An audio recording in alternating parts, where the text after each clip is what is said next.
भारत को विश्व गुरु बनाना चाहते हैं, एक भारत श्रेष्ठ भारत बनाना चाहते हैं, एक सबल भारत बनाना चाहते हैं, सक्षम भारत बनाना चाहते हैं, सुरक्षित भारत बनाना चाहते हैं, तो प्रत्येक गांव और प्रत्येक मोहल्ले में एक संघ की शाखा शुरू करिए। संघ की शाखा में खुद भी जाइए, अपने बच्चों को भी भेजिए। मैं क्यों कह रहा हूं? क्योंकि संघ की शाखा में विश्व बंधुत्व सिखाया जाता है, संघ की शाखा में मानव कल्याण सिखाया जाता है, संघ की शाखा में समता, समानता, समरसता सिखाया जाता है, संघ की शाखा में धर्म की जय हो, अधर्म का नाश हो, प्राणियों में सद्भावना हो, विश्व का कल्याण हो सिखाया जाता है। संघ की शाखा में नारी तू नारायणी सिखाया जाता है। संघ की शाखा में यत नारंती पूज्यते रमन्ते तत्र देवता सिखाया जाता है। संघ की शाखा में संविधान सिखाया जाता है। संविधान कहता है समता, समानता, समरसता। ये कहीं और नहीं सिखाया जाता, संघ की शाखा में सिखाया जाता है। संघ equality, justice, liberty, fraternity, unity, national integration, वंदे मातरम, भारत माता की जय, राष्ट्र प्रथम, ये सब संघ की शाखा में सिखाया जाता है और भारत का संविधान भी यही कहता है।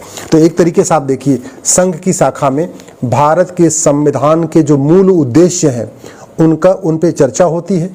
संघ की शाखा में संविधान की जो प्रियम्बल में जो मुख्य बातें लिखी हुई हैं, समता, समानता, समरसता, देश की एकता, अखंडता, विश्व बंधुत्व, उसकी चर्चा होती है, उसके प्रचार प्रसार की बात होती है। संघ की शाखा में भारत माता की जय होती है, संघ की शाखा में वंदे मातरम होता है, संघ की शाखा में विश्व कल्याण की बात होती है, संघ की शाखा में एक समृद्ध भारत कैसे बनेगा इस पे चर्चा होती है, एक सांस्कृतिक भारत कैसे बनेगा इस पे चर्चा होती है, एक सक्षम भारत कैसे बनेगा इस पे चर्चा होती है, संघ की शाखा में एक सुरक्षित भारत कैसे बना जाए इस पे चर्चा होती है, एक सबल भारत कैसे बनेगा इसकी चर्चा होती है। और सबसे बड़ी बात ये, स्वयं का बहुत विकास होता है, शारीरिक विकास भी होता है, क्योंकि संघ की शाखा में प्रतिदिन 1 घंटे आपको बाकायदा फिजिकल एक्सरसाइज भी सिखाई जाती है। संघ की शाखा में मेंटल, अगर आपके अंदर कोई अवसाद है, किसी तरीके का डिप्रेशन है, कोई और समस्या है जो चल रही है, तो 1 घंटे कम से कम आप डिप्रेशन से बाहर आ जाएंगे, क्योंकि वहाँ सब एक दूसरे को हंसते हंसाते रहते हैं, सब एक दूसरे को अपनी पॉजिटिव एनर्जी देते रहते हैं। तो एक तरीके से संघ शक्ति का केंद्र है, संचार का केंद्र है, अध्यात्म का केंद्र है, एकता अखंडता का केंद्र है, विश्व बंधुत्व का केंद्र है और संविधान का भी केंद्र है। क्योंकि संवैधानिक जो मूल्य हैं, जो कॉन्स्टिट्यूशनल वैल्यूज हैं, जो कॉन्स्टिट्यूशनल इथोस है, equality, justice, liberty, fraternity, unity, national integration, ये सब संघ की शाखा में सिखाया जाता है। इसलिए मेरा आपसे निवेदन है, संघ की शाखा में खुद भी जाइए, अपने छोटे बच्चों को भेजिए।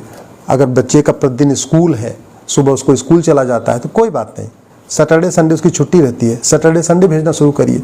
सप्ताह में 2 दिन जाएगा तो भी प्रत्येक माह वो कम से कम 8 दिन चला जाएगा या 9 दिन चला जाएगा, इतना भी पर्याप्त है। पर डे भेजना संभव नहीं, मैं समझ रहा हूँ, लेकिन अगर अभी छोटे से ही 4 साल के बच्चे को, 5 साल के बच्चे को संघ की शाखा में भेजना शुरू करेंगे, उसके अंदर भारतीय संस्कार आएगा, भारतीय संस्कृति आएगी, भारतीय विचार आएगा, भारतीय जो परंपरा है वो आएगी, भारतीय समृद्धि के बारे में समझ पाएगा, हमारा भारत कितना महान था उसके बारे में समझेगा। आगे से वो विदेश भागने के बारे में नहीं सोचेगा, जो उसके इतना पोल्यूशन फैला हुआ है इंटरनेट के माध्यम से, मीडिया के माध्यम से जो आ रहा है, उससे भी थोड़ा बचेगा। तो बच्चे का सर्वांगीण विकास होगा, बच्चे का सांस्कृतिक विकास होगा, बच्चे का आध्यात्मिक विकास होगा, बच्चे का सांस्कृतिक विकास होगा, बच्चे का कहते नहीं भौतिक विकास भी होगा, बच्चे का मानसिक विकास भी होगा। अपने आप में एक संपूर्ण विकास होता है संघ की शाखा में। इसलिए खुद भी संघ की शाखा में जाइए, अपने बच्चों को भी भेजिए। आप खुद पर डे जा सकते हैं तो बहुत अच्छा है, पर डे नहीं जा सकते तो कम से कम सप्ताह में जिस दिन छुट्टी होती है, 1 दिन या 2 दिन, 1 घंटे के लिए संघ की शाखा में जरूर जाइए। जय हिंद, जय भारत, वंदे मातरम, भारत माता की जय।